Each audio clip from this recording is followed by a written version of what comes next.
गीतेच्या रचनेनंतर जवळजवळ 2000 वर्षांपर्यंत धर्माच्या नावाखाली कोणत्याही संप्रदायाचा उदय झाला नव्हता.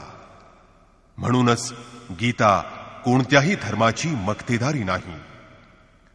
त्यावेळी संपूर्ण विश्वात एकच शास्त्र विख्यात होतं आणि ते म्हणजे उपनिषदांचं सार गीता. मोक्ष आणि समृद्धीचं भांडार गीता. कोणत्याही शास्त्राचं केवळ वाचन करण्यापेक्षा त्याचं मनःपूर्वक श्रवण करणं अधिक श्रेयस्कर असतं.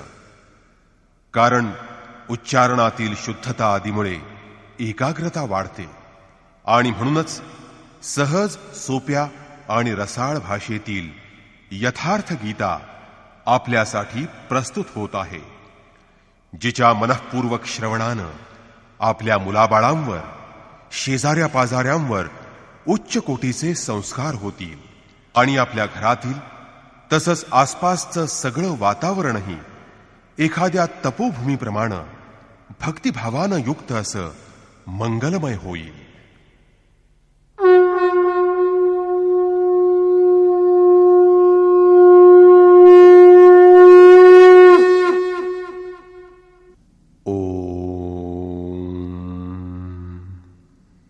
श्री परमात्मने नमः. यथार्थ गीता श्रीमद् भगवद गीता अथाष्टमोऽध्यायः. अध्याय 8. 7व्या अध्यायात योगेश्वर श्रीकृष्णांनी सांगितलं की पुण्यकर्म म्हणजेच नियतकर्म किंवा आराधना करणारा योगी सर्व पापांपासून मुक्त होऊन अखिल जगतात व्यापून असणाऱ्या ब्रह्माला जाणतो. म्हणजे पुण्यकर्म हे व्यापक ब्रह्माचा साक्षात्कार करून देणारं अमोघ साधन आहे. ते पुण्यकर्म करणारा योगी जगात व्यापून राहिलेल्या ब्रह्माला, संपूर्ण कर्माला, संपूर्ण अध्यात्माला, संपूर्ण अधिदैवाला तसंच अधिभूत आणि अधियज्ञासहित मला जाणत असतो. तेव्हा कर्म म्हणजे या सर्वांचा परिचय करून देणारी एक उपयुक्त वस्तू आहे. असे पुण्यकर्म करणारे त्यांच्या अंतकाळीही मलाच जाणतात. माझं त्यांना कधी विस्मरण होत नाही. या अध्यायामध्ये प्रारंभीच अर्जुनानं तेच शब्द घेऊन भगवंताला प्रश्न केला. अर्जुन उवाच.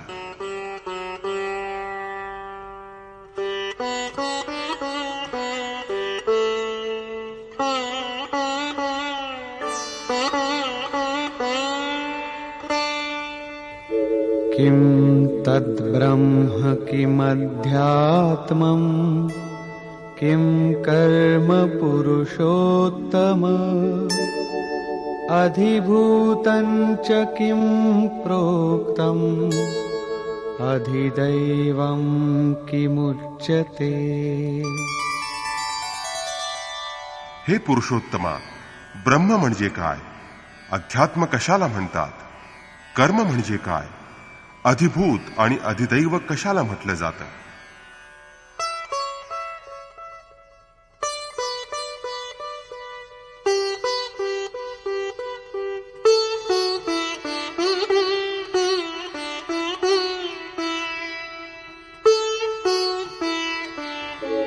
अधियज्ञः कथं कोत्र देहेऽस्मिन् मधुसूदन प्रयाणकाले च कथं ज्ञेयोऽसि नियतात्मभिः. हे मधुसूदना, अधियज्ञ तो कोणता आणि तो या देहात कसा आहे? अधियज्ञ म्हणजे यज्ञाचा अधिष्ठाता असा कोणी पुरुष आहे जो मनुष्य शरीराला आधार देणारा आहे? अर्जुन पुढे म्हणतो की समाहित चित्त असणारे म्हणजे मनोनिग्रही पुरुष अंतकाळी तुला कशा प्रकारे जाणतात? या 7ही प्रश्नांचं क्रमानं उत्तर देण्यासाठी योगेश्वर श्रीकृष्ण म्हणाले. श्री भगवान वाच.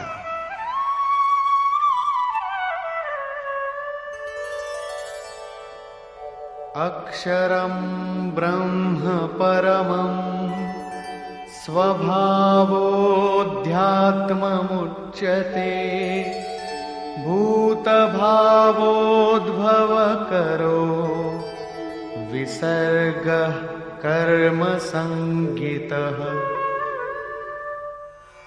अक्षरम ब्रह्म परमम, जे अक्षर आहे ज्याचा क्षय होत नाही असं अविनाशी आदितत्व म्हणजे परब्रह्म होय।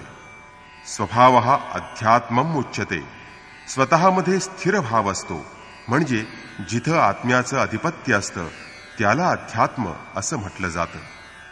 याआधी सर्व मायेच्या अधिपत्याखाली असतात, परंतु जेव्हा स्वभाव म्हणजे सहज स्वरूप स्थिती, स्वतःमध्ये स्थिरभाव निर्माण होणं, अशी स्थिती प्राप्त होते म्हणजे आत्म्याचं अधिपत्य त्यात प्रवाहित होतं, त्याला अध्यात्म असं म्हटलं जातं। हीच अध्यात्माची परमोच्च अवस्था आहे। भूतभावोद्भव करहा, निराकार शुद्ध ब्रह्माच्या ठिकाणी भूतभेदानं काही ना काही निर्माण होतं, अर्थात प्राणिमात्रांचे चांगले अथवा वाईट संस्कार निर्माण होतात, त्यांचं विसर्जन होतं म्हणजे ते नष्ट होतात। हीच कर्माची परमोच्च अवस्था आहे, हेच संपूर्ण कर्म होय। ज्याविषयी योगेश्वर म्हणाले होते, तो योगी संपूर्ण कर्माला जाणत असतो, तिथं कर्म पूर्ण झालेलं आहे, पुढं कर्म करण्याची काही आवश्यकताच नाही। या अवस्थेमध्ये प्राणिमात्रांचे निर्माण झालेले भाव, चांगल्या वाईट संस्कारांचे संग्रह, ते सर्व संपून जातं। हेच संपूर्ण कर्म होय। यानंतर काही कर्म करण्याची आवश्यकता नाही, म्हणून कर्म ही अशी वस्तू आहे जी प्राणिमात्रांचे संकल्प, त्यांचे संस्कार यांचं शमन करते। कर्म म्हणजे आराधना, चिंतन, जे यज्ञामध्ये आहे।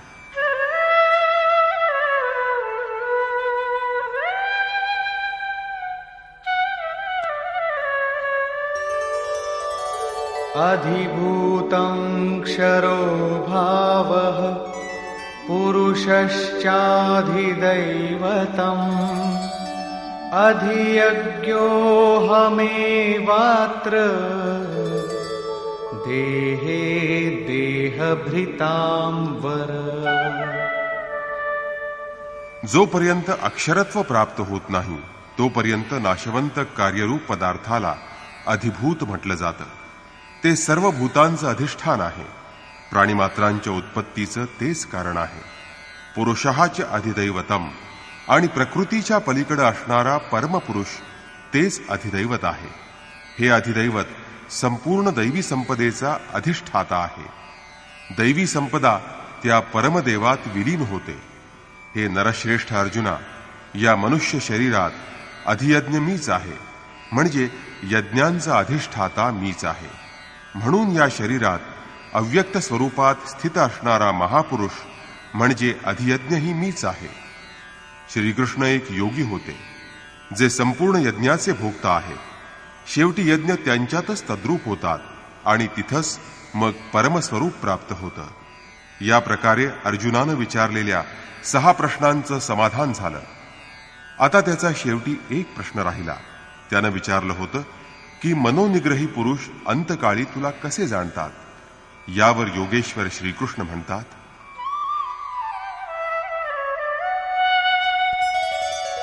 अंतकाले च मामेव स्मरन् मुक्त्वा कलेवरम् यः प्रयाति समद्भावम् याति नास्त्यत्र संशयः। योगेश्वर श्रीकृष्ण म्हणतात की जो पुरुष मरणसमयी म्हणजे मनोनिग्रहाच्या आणि मनोविलयाच्या वेळी माझं स्मरण करीत हा देह सोडतो, तो मद्भाव माझ्या स्वरूपास प्राप्त होतो, यात संशय नाही। शरीर त्याग म्हणजे शुद्ध अंतकाळ नसतो। मरणानंतरही शरीराची साथ म्हणजे शरीराचा क्रम सुटत नाही। संचित संस्काराचे स्तर नष्ट झाल्यानंतरच मनाचा निरोध होतो आणि मन माझ्यामध्ये विलीन होतं, ते तद्रूप होतं, तो खरा अंतकाळ होय। कारण त्यानंतर जीवाला पुन्हा शरीर धारण करावं लागत नाही, अर्थात केवळ सांगण्यानं ते समजणार नाही। ही आचरण करण्याची गोष्ट आहे। जोपर्यंत वस्त्रांप्रमाणे जीव शरीर बदलत राहतो तोपर्यंत शरीराचा अंत कुठून होणार? मनोनिग्रह आणि परमात्म्याशी जेव्हा मनोविलय होतो तेव्हा जिवंतपणीच त्या जीवाचा शरीराशी संबंध तुटत असतो. ही स्थिती केवळ मरणानंतर प्राप्त होणारी असती तर स्वयं श्रीकृष्ण सुद्धा कधी पूर्ण पुरुष बनले नसते. त्यांनी मागे सांगितलं आहे की अनेक जन्मांच्या अभ्यासानंतर ब्रह्मज्ञान प्राप्त करून घेणारा ज्ञानी म्हणजे साक्षात माझंच स्वरूप समजावं. मी त्याच्यामध्ये असतो आणि तो माझ्यामध्ये असतो. त्याच्या माझ्यामध्ये लेशमात्रही फरक नसतो. याला जिवंतपणी झालेली प्राप्ती असं म्हणतात. आणि ही ज्याला प्राप्त होते त्या तद्रूप झालेल्या जीवाला पुन्हा शरीर कधीही धारण करावं लागत नाही. अशा जीवांचा देहत्याग हा खरा शरीराचा त्याग असतो, शरीराचा अंत असतो. अर्थात ज्या शरीर त्यागानंतर पुन्हा जन्म घ्यावा लागत नाही त्या देहांताचं हे वर्णन झालं. परंतु दुसरा लोकप्रचलित असा देहत्यागामुळे आलेला मृत्यू असतो. यामध्ये देहत्यागानंतर जीवाला पुन्हा जन्म घ्यावा लागतो.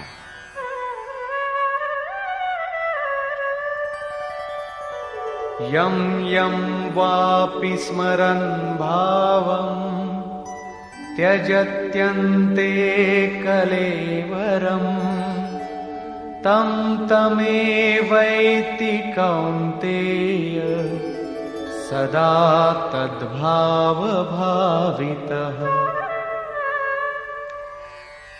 कौंतेया, अंतकाळी मनुष्य ज्या वस्तूचं, स्वरूपाचं किंवा भावाचं स्मरण करीत देह सोडतो त्या स्वरूपात तो जाऊन मिळतो. मग तर हा व्यवहार स्वस्तातला आहे. आयुष्यभर मौजमजा करायची आणि मरताना भगवंताचं स्मरण केलं की झालं, तुम्ही भगवंताप्रत जाऊन पोहोचाल. परंतु श्रीकृष्ण म्हणतात हे असं होत नाही. सदा तद्भाव भावितः. मनुष्य आयुष्यभर ज्याप्रमाणे आचरण करतो, ज्याचं सतत चिंतन करतो, जी गोष्ट आवडीनं अंतःकरणात राहते तीच गोष्ट मरणाच्या वेळी वारंवार मनात येते. आयुष्यभर मौज मजा करून मरताना परमेश्वराचं नाव सुखासुखी ओठावर येणार नाही.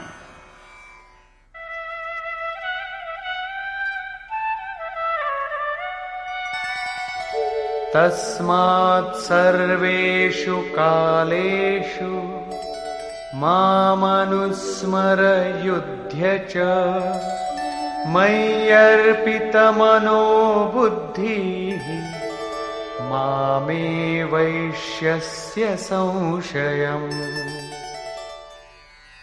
म्हणून हे अर्जुना, तू सर्व काळी माझंच स्मरण कायम ठेव आणि युद्ध कर.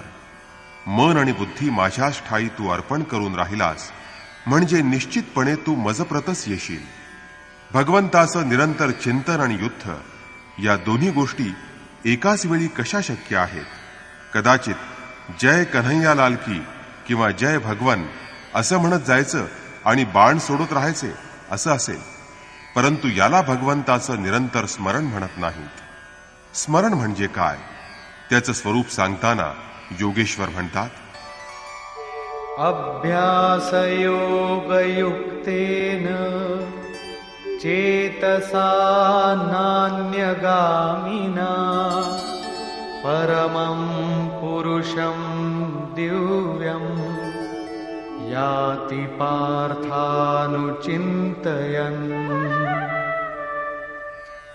हे पार्था, अभ्यास योगानं युक्त होऊन मन स्थिर करून माझ्या स्मरणासाठी माझं निरंतर चिंतन आणि योगाभ्यास अत्यंत आवश्यक आहे. माझ्याशिवाय अन्यत्र न जाणाऱ्या चित्तानं निरंतर चिंतन करणारा परमप्रकाश स्वरूप दिव्य पुरुष म्हणजेच परमात्म्याप्रत जातो.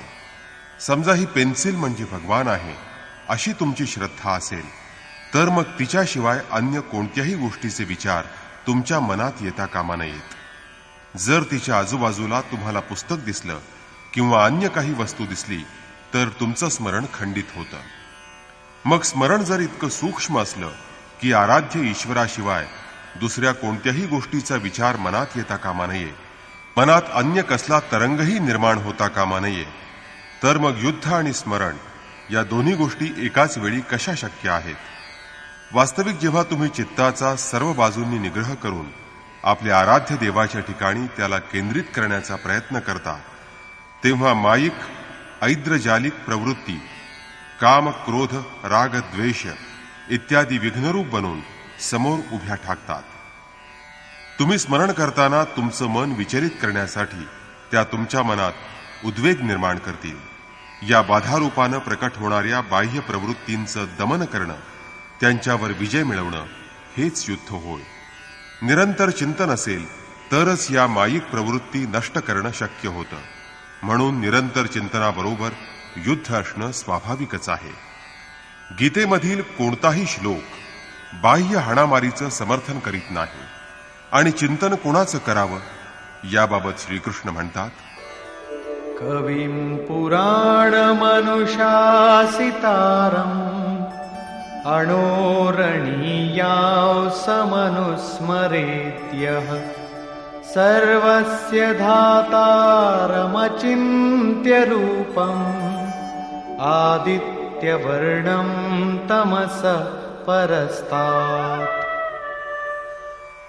त्या युद्धाबरोबरच जो पुरुष सर्वज्ञ, अनादी, सर्व विश्वाचा नियंता, परमाणूपेक्षाही सूक्ष्म, सर्वांचं म्हणजे स्थूल सूक्ष्म जगाचं भरणपोषण करणाऱ्या, परंतु जो अचिंत्य अगोचर आहे, जोपर्यंत चित्त आणि चित्तातील लेशमात्र विचारतरंग शिल्लक असेल तोपर्यंत तो अगोचर असतो.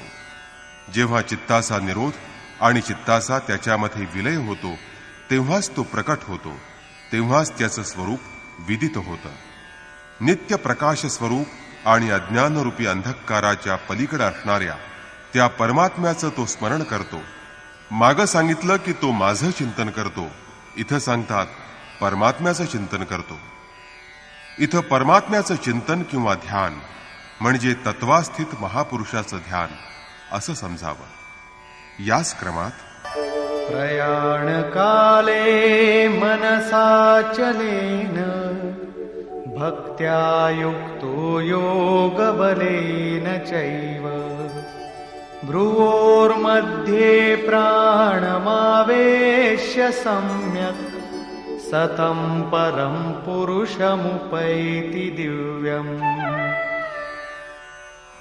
जो निरंतर त्या परमात्म्याचं स्मरण करीत असतो तो भक्तियुक्त पुरुष प्रयाणकाले मनाच्या तद्रूप अवस्थेत योग बलानं म्हणजेच नियत कर्माच्या आचरणानं युक्त होऊन दोन भुवयांच्या मध्ये प्राणवायूची योग्य प्रकारे स्थापना करून प्राण अपान वायूची गती सम करून अंतर्यामी कसलाही उद्वेग निर्माण न होऊ देता बाह्य संस्कार ग्रहण न करता सत रज तम यांना योग्य प्रकारे ज्ञात करून योग्य भावपूर्ण अवस्थेत तो अचल मनाचा म्हणजेच स्थिर बुद्धीचा पुरुष त्या दिव्य पुरुष परमात्म्याप्रत जातो. या परमात्म्याची प्राप्ती म्हणजेच योग होय. त्यासाठी नियत कर्माचं आचरण म्हणजे योगक्रिया आहे, ज्याचं सविस्तर वर्णन योगेश्वर श्रीकृष्णांनी 4थ्या आणि 6व्या अध्यायात केलं आहे. त्यांनी सांगितलं, योग धारणेमध्ये स्थिर राहून माझंच निरंतर स्मरण कर, असं माझं निरंतर स्मरण करणारा त्या दिव्य अशा परमपुरुषापर्यंत जातो, ज्याचा कधी विसर पडत नाही. या प्रकारे अंतकाळी परमात्म्याला कशा प्रकारे जाणलं जातं या अर्जुनाच्या प्रश्नाचं इथं समाधान केलं आहे. आता जे पद प्राप्त करावयाचं आणि गीतेमध्ये जे प्रत्येक ठिकाणी आलं आहे त्याचं वर्णन पहा. यदक्षरं वेदविदो वदन्ति विशन्ति यद्यतयो वीतरागाः यदिच्छन्तो ब्रह्मचर्यं चरन्ति तत्ते पदं संग्रहेण प्रवक्ष्ये. वेदविद म्हणजे अविदित तत्वाला प्रत्यक्ष जाणणारे वेदवेत्ते ज्या परमपदाला अक्षरम, अक्षय किंवा अविनाशी आहे असं सांगतात. विरक्त झालेले लोक ज्यामध्ये प्रवेश करतात, ज्या परमपदाची इच्छा करणारे ब्रह्मचर्य व्रताचं पालन करतात. इथं ब्रह्मचर्य म्हणजे केवळ जननेंद्रियाचा निरोध नव्हे, तर ब्रह्म आचरती स ब्रह्मचारी, सर्व प्रकारच्या बाह्य स्पर्शांचा मनानं त्याग करून ब्रह्माचं निरंतर चिंतन करणं, स्मरण करणं म्हणजे ब्रह्मचर्य होय.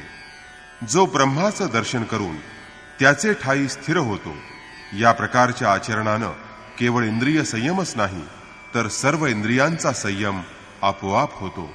अशा प्रकारच्या ब्रह्मचर्य व्रताचं जो आचरण करतो, जे हृदयामध्ये साठवण्यासाठी योग्य आहे, जे धारण करण्यास अत्यंत उचित आहे, ते पद मी तुला सांगतो.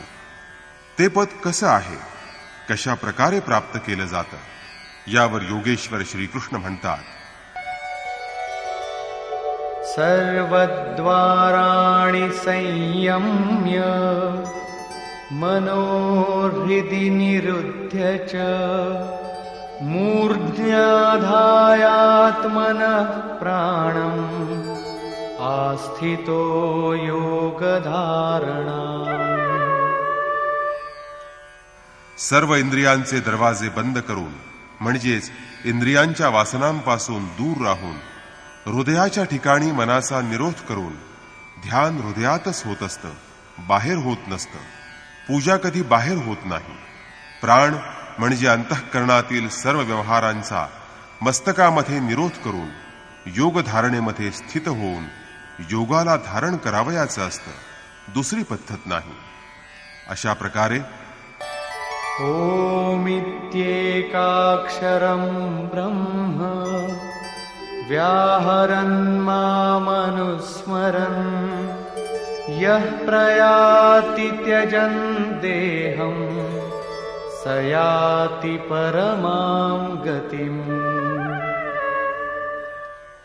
जो पुरुष ओम इति, ओम हे अक्षर ब्रह्माचं द्योतक आहे, त्याचा जप आणि माझं स्मरण करीत जो देहत्याग करतो, त्याला परमगती प्राप्त होते.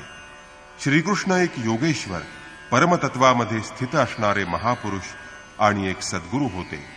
योगेश्वर श्रीकृष्णानं सांगितलं की ओम अक्षर ब्रह्माचं द्योतक आहे, तू त्याचा जप कर आणि माझं ध्यान कर. प्राप्ती मिळालेल्या प्रत्येक महापुरुषाचं नाव तेच असतं की ज्याची त्याला प्राप्ती होते आणि ज्यात तो विलीन होतो. म्हणून श्रीकृष्णांनी जप ओमचा सांगितला आणि ध्यान आपलं करायला सांगितलं.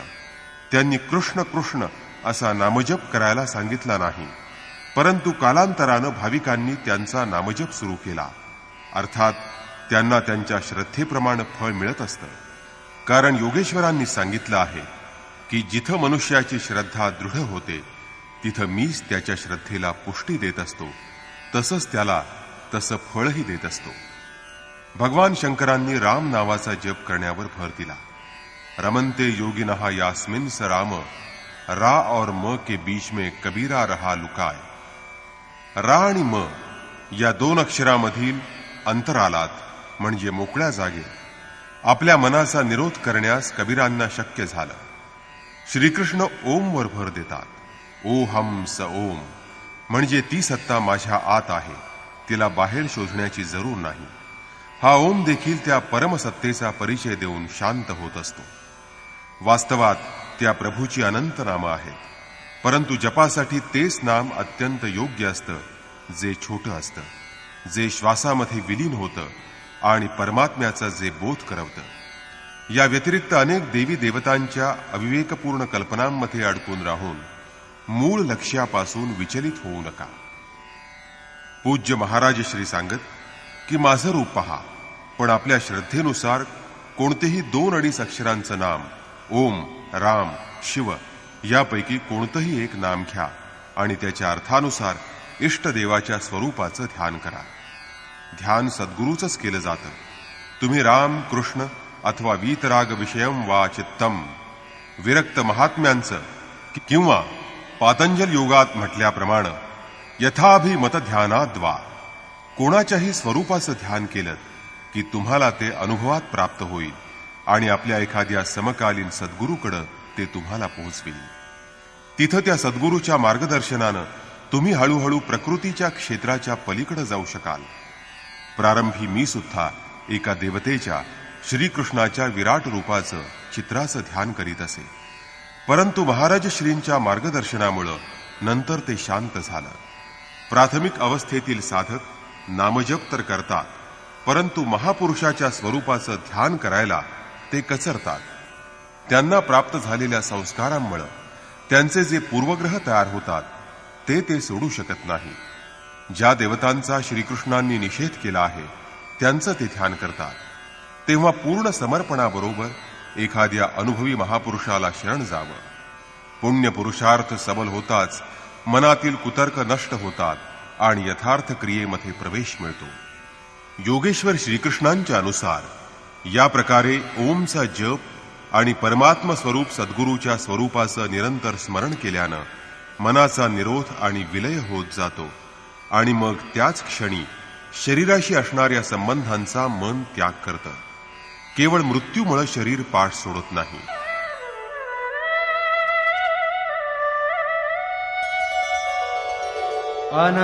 अनन्यचेताः सततम् यो मां स्मरति नित्यशः तस्याहं सुलभः पार्थ नित्ययुक्तस्य योगिनः. माझ्या व्यतिरिक्त चित्तामध्ये दुसरं कुणीच नाही, त्या अन्य कोणाचं चिंतन न करता एकाग्र चित्तानं माझ्या ठाई स्थिर होऊन जो निरंतर माझं स्मरण करतो त्या माझ्याशी निरंतर युक्त असणाऱ्या योग्याला मी सहज प्राप्त होतो. आपल्या असं सुलभ होण्यानं काय प्राप्ती होईल, काय मिळेल? मामुपेत्य पुनर्जन्म दुःखालयमशाश्वतम् नाप्नुवन्ति महात्मानः संसिद्धिं परमां गताः. मला प्राप्त केल्यानं दुःखाचा आगर असणारा आणि नश्वर अशाश्वत असा पुनर्जन्म प्राप्त होत नाही, परंतु त्यांना परमसिद्धी प्राप्त होते. अर्थात मला मिळणं किंवा परमसिद्धी प्राप्त होणं दोन्ही एकच गोष्ट आहेत. केवळ परमेश्वरच असे आहेत की ज्यांना प्राप्त केल्यानंतर पुनर्जन्म नष्ट होतो. मग पुनर्जन्माची सीमा कुठपर्यंत आहे?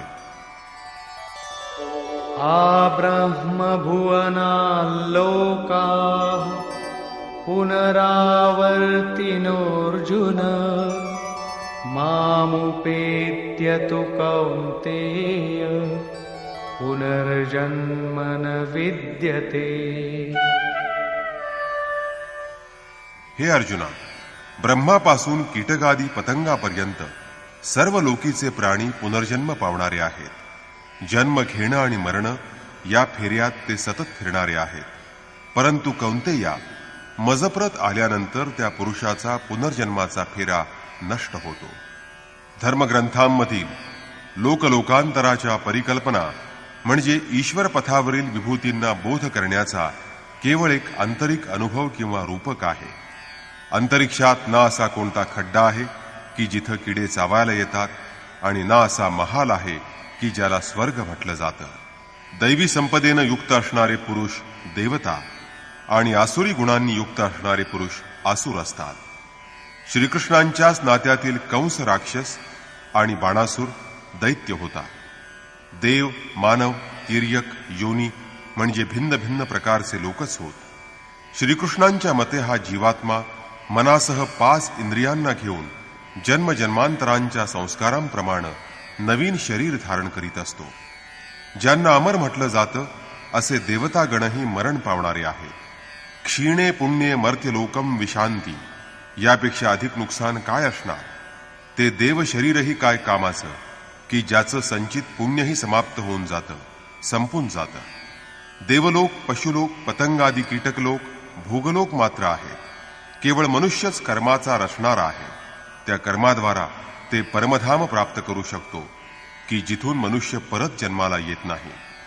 यथार्थ कर्माचं आचरण करून मनुष्य देवता बनू शकतो, ब्राह्मी स्थिती प्राप्त करू शकतो.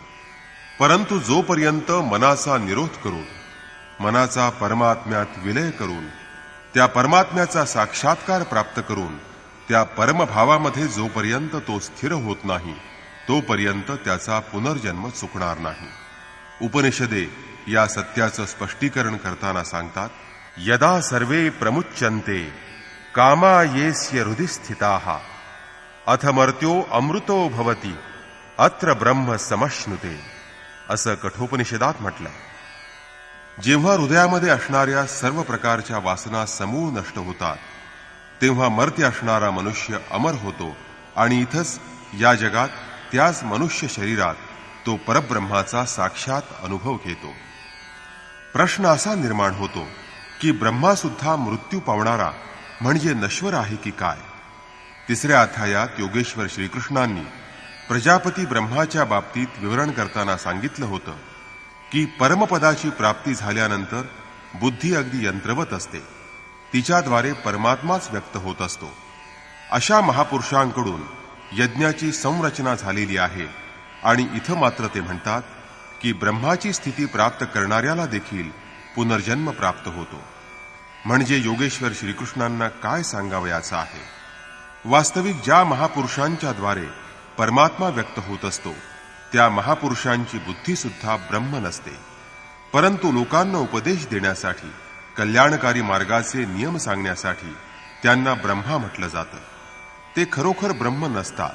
त्यांच्याजवळ त्यांची स्वतःची बुद्धी राहतच नाही, परंतु त्याच्या आधीच्या साधना काळामध्ये बुद्धीच ब्रह्म आहे. अहंकार शिवबुद्धी अज मन शशिचित्त महान. सर्वसाधारण मनुष्याची बुद्धी मात्र ब्रह्म नसते.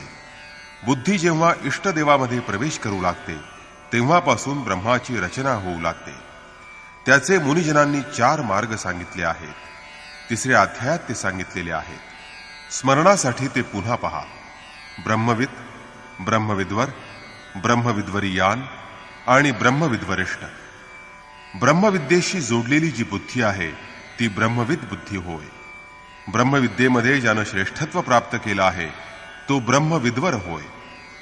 ब्रह्मविद्वरीयान ती बुद्धी आहे की जिच्यामुळं तो ब्रह्मविद्येत केवळ दक्षच नव्हे तर तिचा नियंत्रक आणि संचालक बनतो. ब्रह्मविद्वरिष्ठ बुद्धीचा तो अंतिम स्तर आहे ज्यातून इष्ट प्रवाहित होतं. इथपर्यंत बुद्धीचं अस्तित्व असतं, कारण प्रवाहित होणारा इष्टदेव अजून वेगळा आहे आणि ग्रहणकर्ती बुद्धी वेगळी आहे. अजून तो प्रकृतीच्या सीमेमध्येच आहे. अशी श्रेष्ठ अवस्था प्राप्त झालेला पुरुषही पुनर्जन्माच्या सीमेमध्ये आहे. बुद्धी अर्थात ब्रह्म राहतं, जागृत असतं, तेव्हा संपूर्ण भूत म्हणजे चिंतनाचा प्रवाह जागृत असतो, आणि जेव्हा बुद्धी अविद्येमध्ये राहते तेव्हा ती अचेतन असते. यालाच रात्र आणि दिवस, प्रकाश आणि अंधकार असं म्हटलं जातं. ब्रह्म म्हणजे ब्रह्मविद्वत्तेची जी श्रेणी ज्यात इष्टदेव प्रवाहित झालेला आहे, तिला प्राप्त झालेल्या सर्वोत्कृष्ट बुद्धीमध्ये देखील विद्येचा, जी स्वयंप्रकाश स्वरूप आहे, जी त्यात प्रवाहित करते, दिवस आणि अविद्येची रात्र, प्रकाश आणि अंधकार याचा क्रम लागून राहिलेला आहे. इथपर्यंत साधकामध्ये माया यशस्वी होते. प्रकाशकालात अचेतन प्राणीमात्र सचेतन होतात, त्यांना लक्ष्य दिसू लागतं. तसंच बुद्धीच्या अंतरालात अविद्येची रात्र प्रवेश करताच सर्व भूतमात्र अचेतन होऊन जातात. बुद्धी निश्चय करू शकत नाही, स्वरूपाकडे जाणं बंद होऊन जातं. हाच ब्रह्माचा दिवस आहे आणि हीच ब्रह्माची रात्र आहे.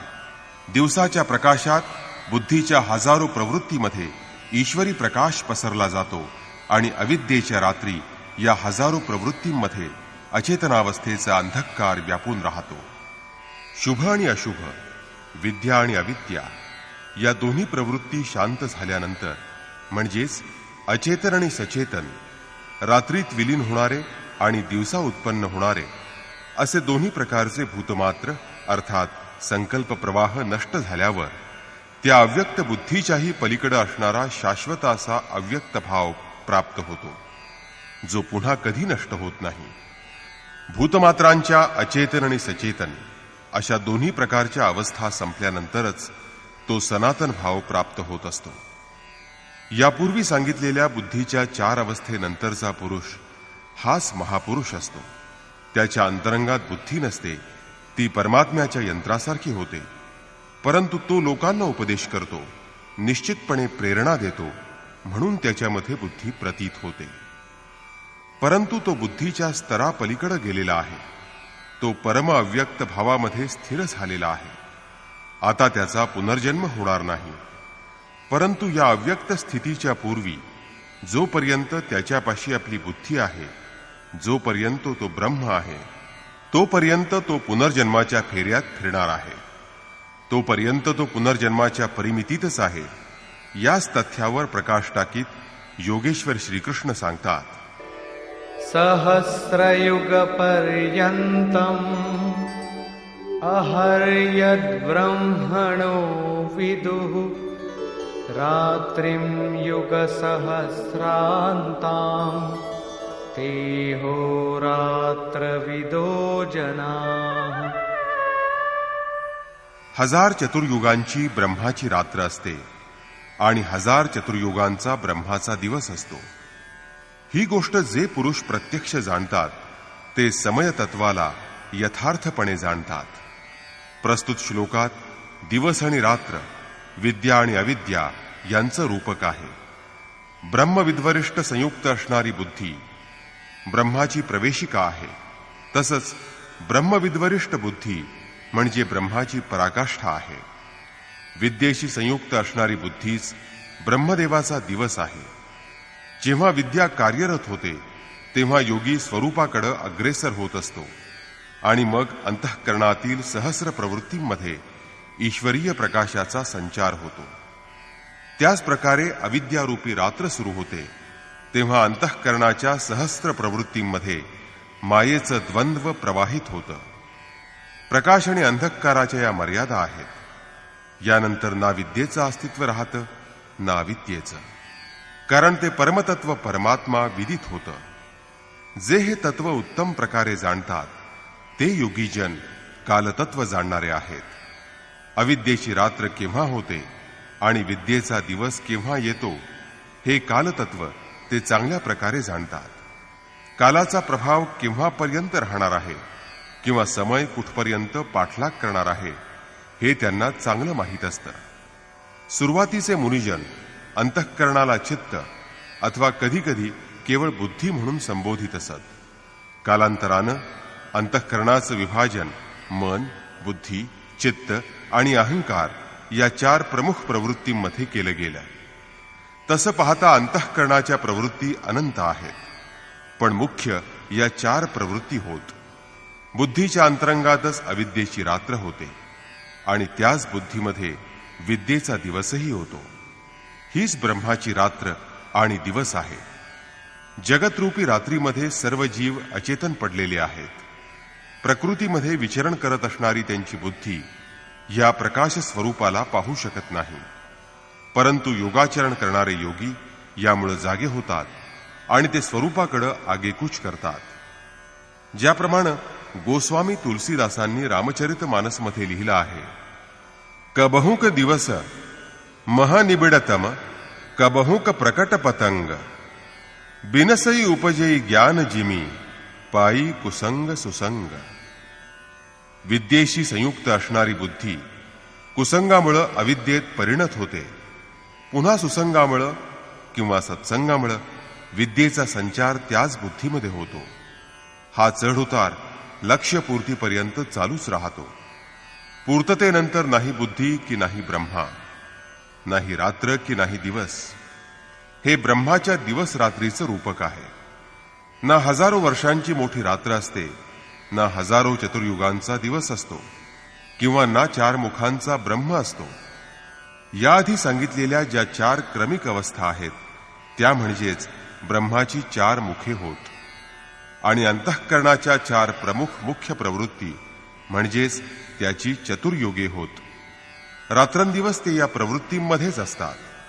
जे पुरुष या भेदाला तत्वानं जाणतात तेच योगीजन कालाच्या भेदालाही ओळखतात की समय कुठपर्यंत पाठलाग करतो आणि कोणता पुरुष कालाच्या पलीकडे जाऊ शकतो. रात्र आणि दिवस, अविद्या आणि विद्या यांच्यामध्ये होणारे कार्य श्रीकृष्ण पुढील श्लोकात स्पष्ट करताना म्हणतात, अव्यक्ताद्व्यक्तयः सर्वाः प्रभवन्त्यः रागमे रात्र्यागमे प्रलीयन्ते तत्रैवाव्यक्तसंज्ञके. ब्रह्मदेवाचा दिवस सुरू होताच म्हणजे विद्येच्या प्रकाशात सर्व प्राणी अव्यक्त बुद्धीमध्ये जागृत होतात आणि रात्र सुरू होताच त्या अव्यक्त अदृश्य बुद्धीमध्ये जागृतीचं सूक्ष्म तत्व अचेतन होतं. ते प्राणी अविद्यारूपी रात्रीच्या वेळी स्वरूपाला स्पष्ट पाहू शकत नाहीत, परंतु त्यांचं अस्तित्व असतं. म्हणजे जागृत होणं आणि अचेतन होणं या दोन्ही गोष्टींचं माध्यम ही बुद्धीच आहे, जी सर्वात अव्यक्त रूपानं वास करीत असते. ती दृष्टीगोचर नसते.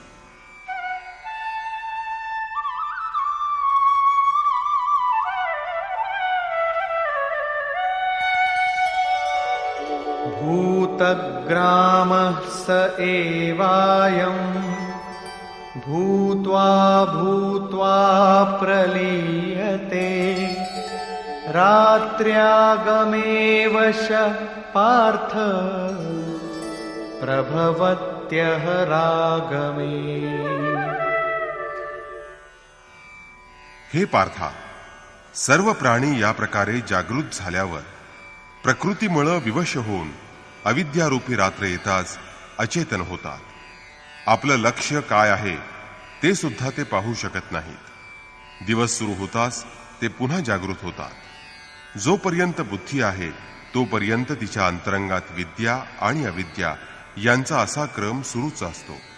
तोपर्यंत तो साधकच असतो, महापुरुष बनत नाही.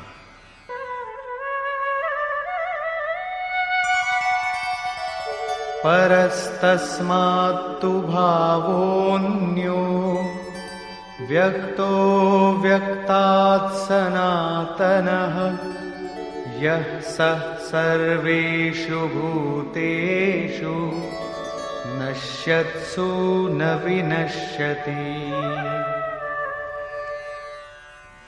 एकतर ब्रह्म म्हणजे बुद्धी अव्यक्त आहे, ती इंद्रियांना दिसत नाही. तिच्याही पलीकडे सनातन अव्यक्त तत्व आहे, जे सर्व भूतमात्रांचा नाश झाला असताही स्वतः विनाश पावत नाही.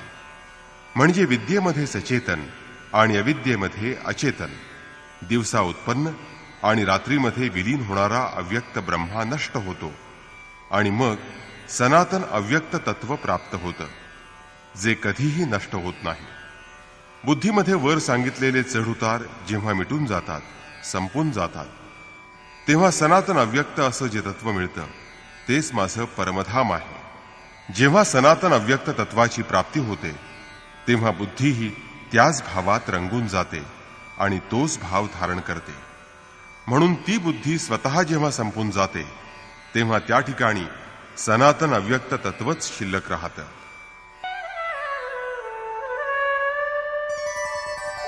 अव्यक्तोऽक्षर इत्युक्तः तमाहुः परमां गतिम् यं प्राप्य न निवर्तन्ते तद्धाम परमं मम. त्या सनातन अव्यक्त तत्वाला, परब्रह्माला अक्षर म्हणजेच अविनाशी असं म्हणतात. त्यालाच परमगती असंही म्हणतात. तेच माझं परमधाम आहे. ते प्राप्त झाल्यानंतर मनुष्य पुन्हा परत येत नाही, त्याचा पुनर्जन्म होत नाही. या सनातन अव्यक्त तत्वाची प्राप्ती कशी होते हे सांगताना श्रीकृष्ण म्हणतात, पुरुष स पर पार्थ भक्त्या लभ्यस्त्वनन्यया यस्यान्तस्थानि भूतानि येन सर्वमिदं ततम्. हे पार्था, सर्व प्राणीमात्र ज्याच्या पोटात आहेत आणि ज्यानं हे संपूर्ण विश्व व्यापलेलं आहे तो सनातन अव्यक्त असणारा परमपुरुष अनन्य भक्तीनं प्राप्त होत असतो. अनन्य भक्ती म्हणजे परमात्म्याशिवाय दुसऱ्या कोणाचंही स्मरण न करता त्याच्याशी एकनिष्ठ राहणं. पण अनन्य भक्तीनं परमात्म्याशी एकनिष्ठ राहिलेल्या लोकांना कधीपर्यंत पुनर्जन्माच्या सीमेमध्ये राहावं लागतं आणि ते पुनर्जन्माची सीमा केव्हा पार करतात यावर योगेश्वर म्हणतात,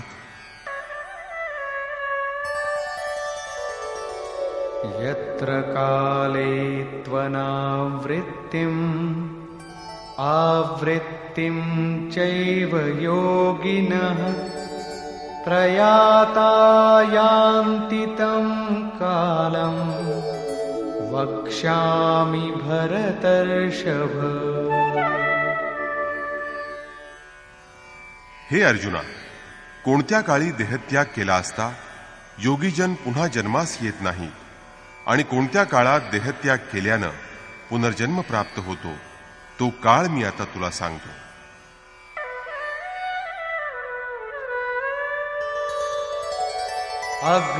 अग्निर्ज्योतिरः शुक्लः षण्मासा उत्तरायणम् तत्र प्रयाता गच्छन्ति ब्रह्मविदो जनाः। देहत्याग करताना ज्यांना ज्योतिर्मय अग्नी दिसतो, जेव्हा दिवसाचा प्रकाश सर्वत्र पसरलेला असतो, आकाशात सूर्य तळपत असतो, शुक्ल पक्षातील चंद्र वाढत असतो, उत्तरायणातील आकाश जेव्हा निरभ्र आणि सुंदर असतं, अशा काळामध्ये जे प्रयाण करतात म्हणजेच जे मृत्यू पावतात ते ब्रह्मवेत्ते योगीजन ब्रह्मपदाला प्राप्त होतात।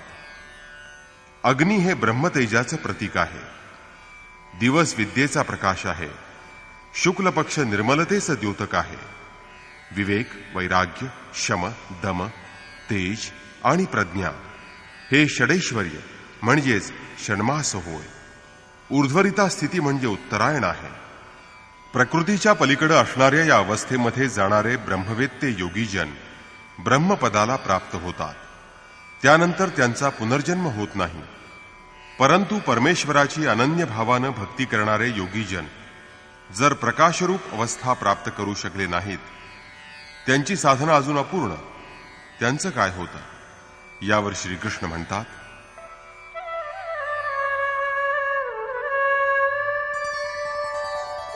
धूमो रात्रिस्तथा कृष्णः षण्मासा दक्षिणायनम् तत्र चान्द्रमसं ज्योतिः योगी प्राप्य निवर्तते। ज्या योग्याच्या अंतकाळी सर्वत्र धूर पसरलेला असतो, धुमसणारा अग्नी, अविद्येची रात्र, अंधार, कृष्ण पक्षातील क्षीणचंद्र, घोर काळोख, षड्विकारांनी म्हणजेच काम, क्रोध, लोभ, मोह, मद आणि मत्सर अशा षड्विकारांनी युक्त दक्षिणायन अशा प्रकारची स्थिती असते, तेव्हा तो योगी बहिर्मुखी असतो। जो परमपदाच्या बाहेर आहे अशा योग्याला पुन्हा जन्म घ्यावा लागतो।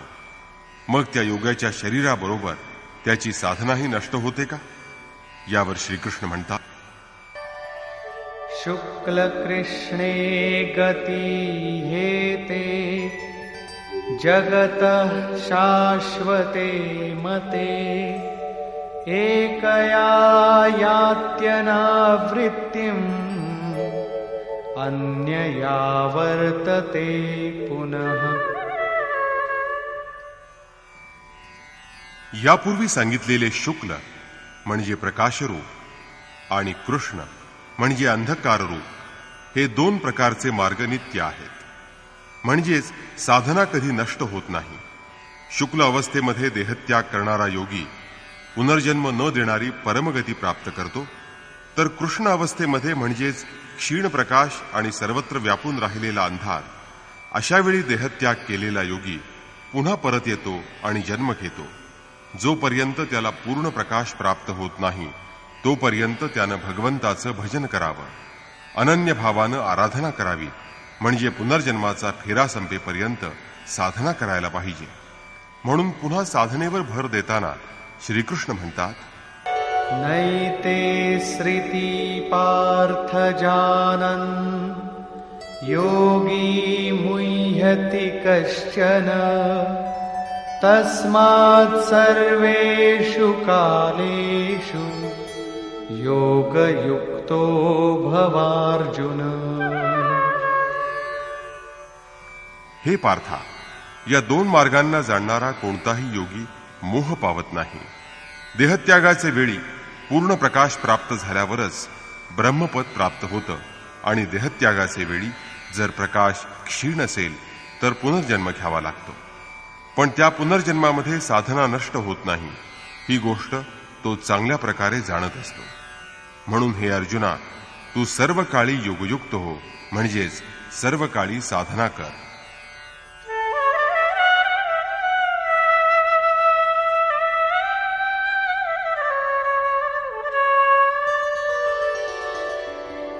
वेदेषु यज्ञेषु तपस्सु चैव दानेषु यत् पुण्यफलं प्रदिष्टम् अत्येति तत्सर्वमिदं विदित्वा योगी परं स्थानमुपैति चाद्यम्. जेव्हा योगी त्या परमात्म्याला साक्षात्कारामध्ये जाणतो तेव्हा तो वेदाध्ययन, यज्ञ, तपश्चर्या आणि दान यांच्यामध्ये जे जे पुण्यकारक फल सांगितलं आहे त्या सर्वांच्या पलीकडे जातो आणि श्रेष्ठ अशा परमपदाला जाऊन पोहोचतो. अविदित अज्ञात परमात्म्याचं साक्षात ज्ञान म्हणजेच वेद होय. जेव्हा ते अज्ञात तत्व ज्ञात होतं तेव्हा आता कोणाला जाणायचं? म्हणजेच अज्ञात तत्व ज्ञात झाल्यानंतर वेदाचं देखील प्रयोजन राहत नाही. कारण ज्याला जाणायचं तो आता भिन्न राहिलेला नसतो. परमपदाचं ज्ञान होईपर्यंत भजन, आराधना हे नियतकर्म आवश्यक होतं. तत्व विदित झाल्यानंतर मग आता कोणाचं भजन करायचं? लक्ष्य प्राप्त होईपर्यंत मनासहित सर्व इंद्रियांचा निरोध करून साधना करणं आवश्यक होतं. लक्ष्य प्राप्त झाल्यानंतर आता कशासाठी साधना करायची? काया अर्थात कर्म, वाचा, मन हे संपूर्णपणे समर्पण करणं म्हणजे दान होय. त्या सर्व फलांचं पुण्यफल म्हणजे परमात्म्याची प्राप्ती होय. आता तर हे फलही वेगळं राहिलेलं नाही. त्यामुळं आता या बाह्य गोष्टींची आवश्यकता नाही. तो योगी यज्ञ, तपश्चर्या, दान यांच्या पलीकडे गेलेला असतो. त्या योग्याला अव्यक्त अशा परमपदाची प्राप्ती होते. निष्कर्ष. या अध्यायामध्ये 5 प्रमुख मुद्द्यांचा विचार केला आहे. 7व्या अध्यायाच्या शेवटी श्रीकृष्णांनी निर्माण केलेले प्रश्न स्पष्ट समजावून घेण्याच्या जिज्ञासेनं या अध्यायाच्या प्रारंभी अर्जुनानं 7 प्रश्न विचारले. भगवन, आपण ज्याला ब्रह्म म्हणता ते ब्रह्म म्हणजे काय? अध्यात्म म्हणजे काय? संपूर्ण कर्म म्हणजे काय? अधिदैव, अधिभूत आणि अधियज्ञ म्हणजे काय? आणि अंतकाळी आपल्याला कसं जाणता येईल की ज्यामुळं एकदा जाणल्यानंतर आपलं पुन्हा विस्मरण होणार नाही? यावर उत्तर देताना श्रीकृष्ण म्हणाले की ज्याचा विनाश होत नाही, जे अक्षर असतं तेच परब्रह्म होय. स्वतःमध्ये निर्माण झालेला परमभाव म्हणजे अध्यात्म होय. जेव्हा जीव मायेच्या मोहातून सुटून आत्म्याच्या ठायी स्थिर होतो त्यालाच अध्यात्म असंही म्हणतात. शुभ आणि अशुभ संस्कारांच्यामुळं प्राणिमात्रांच्या ठिकाणी जे विचार किंवा भावना तसंच विकार निर्माण होतात ते निर्माण होण्याचं थांबणं अर्थात बंद होणं यालाच संपूर्ण कर्म असं म्हणतात. यानंतर कर्म करण्याची आवश्यकताच राहत नाही. कर्म म्हणजे अशी वस्तू आहे की जी संस्कारांचं उद्गम स्थानच भगवंतामध्ये विलीन करून टाकते. नश्वर प्राणिमात्रांना निर्माण करणारा क्षरभाव म्हणजेच अधिभूत होय. तोच प्राणिमात्रांचा अधिष्ठाता आहे. परमपुरुष हेच अधिदेव आहेत. दैवी संपदा त्यामध्येच लय पावत असते.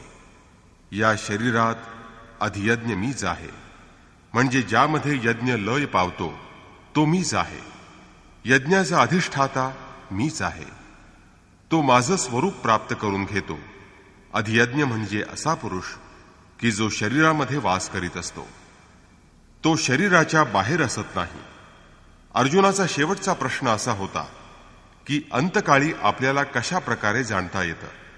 यावर योगेश्वरांनी उत्तर दिलं की जो माझं निरंतर स्मरण करतो, माझ्याशिवाय दुसरं कशाचंही स्मरण करत नाही आणि अशा स्मरणात लीन असताना जो देहत्याग करतो त्याला साक्षात स्वरूपाची प्राप्ती होते. अर्थात देहत्यागानंतरच स्वरूप प्राप्ती होते असा याचा अर्थ नाही. मनाचा संपूर्णपणे निरोध करणं आणि त्याविरुद्ध मनाचं परमात्म्यामध्ये लय पावणं म्हणजेच अंतकाळ होय. यानंतर त्याला पुन्हा शरीर धारण करावं लागत नाही, कारण तो त्या परमपदाच्या ठायी स्थिर झालेला असतो. त्याचा मग पुनर्जन्म होत नाही. श्रीकृष्णांनी अर्जुनाला निरंतर स्मरण करीत युद्ध करायला सांगितलं, पण स्मरण आणि युद्ध या दोन्ही गोष्टी एकाच वेळी कशा करता येतील? म्हणजे जयगोपाल म्हणायचं आणि लाठी चालवायची असा त्याचा अर्थ आहे का? तेव्हा स्मरणाचं स्वरूप स्पष्ट करताना श्रीकृष्ण म्हणतात की योगयुक्त होऊन माझ्याशिवाय अन्य कुणाचंही स्मरण न करता निरंतर माझंच स्मरण कर. जर स्मरण इतकं सूक्ष्म आहे तर मग युद्ध कोण करेल? समजा हे पुस्तक म्हणजे भगवान आहे, तर त्याच्या आसपास असणाऱ्या वस्तू, समोर बसलेले लोक किंवा अन्य कोणत्याही गोष्टी न पाहणं, त्यांचा विचार मनात न आणणं, आणि समजा त्यांचा विचार मनात आला किंवा त्यांना पाहिलं तर ते स्मरण नव्हे. अशा स्मरणात युद्ध कसलं? वास्तविक जर तुम्ही निरंतर स्मरणात मग्न व्हाल तर त्याच क्षणी तिथं युद्धाचं खरं स्वरूप प्रकट होतं. मायेनं निर्माण होणाऱ्या प्रवृत्ती विघ्नरूप बनून तिथं उभ्या ठाकतात. काम, क्रोध, राग, द्वेष हे शत्रू तिथं उभे राहतात आणि ते स्मरण करून देत नाहीत. त्यांच्यावर विजय मिळवणं म्हणजेच युद्ध करणं होय. या शत्रूंचा नाश झाल्यानंतरच व्यक्ती परमपद प्राप्त करू शकते. ही परमगती प्राप्त करण्यासाठी हे अर्जुना, तू ओमचा जप कर आणि ध्यान माझं कर. नाम आणि रूप ही आराधनेची किल्ली आहे. यानंतर योगेश्वरांनी पुनर्जन्म म्हणजे काय ते समजावलं. त्यांनी सांगितलं की ब्रह्मदेवापासून यावन्मात्र जगत पुनरावर्ती आहे. ते नष्ट झालं तरी माझं अव्यक्त स्वरूप नष्ट होत नाही. योगाचं आचरण करणाऱ्या पुरुषांचे दोन मार्ग असतात. ज्याच्या अंतकाळी आत बाहेर संपूर्ण प्रकाश असतो, शुक्ल पक्ष आणि उत्तरायणाचा काळ असेल, आणि अशा स्थितीत जो निरंतर भगवंताचं स्मरण करतो तो परमगतीला पोहोचतो. आणि जो योगी भगवंताचं स्मरण करताना विचलित होतो, कृष्ण पक्ष, दक्षिणायन, घोर अंधार अशा काळात जो देहत्याग करतो तो सर्वसामान्य जीवात्म्याप्रमाणे जन्म मरणाच्या फेऱ्यात फिरत राहतो. अर्थात पुनर्जन्म घेऊन मागील जन्मात अपूर्ण राहिलेली साधना तो पूर्ण करू शकतो. अशा प्रकारे आधीच्या जन्मातील साधना नंतरच्या जन्मात पूर्ण करूनही योगी परमधामापर्यंत पोहोचू शकतो. यापूर्वीही श्रीकृष्णांनी सांगितलं आहे की परमेश्वराच्या साधनेमुळं अर्थात आराधनेमुळं व्यक्ती जन्म मरणाच्या भयापासून मुक्त होते. दोन्ही मार्ग शाश्वत आहेत. ही गोष्ट जाणून घेतल्यानंतर कुणीही पुरुष योग साधनेपासून विचलित होत नाही. म्हणून हे अर्जुना, तू योगी बन. योगी वेदाध्ययन, तपश्चर्या, यज्ञ आणि दान यामध्ये जे पुण्यफल आहे त्याच्या पलीकडे जाऊन परमपदाची प्राप्ती करून घेतो.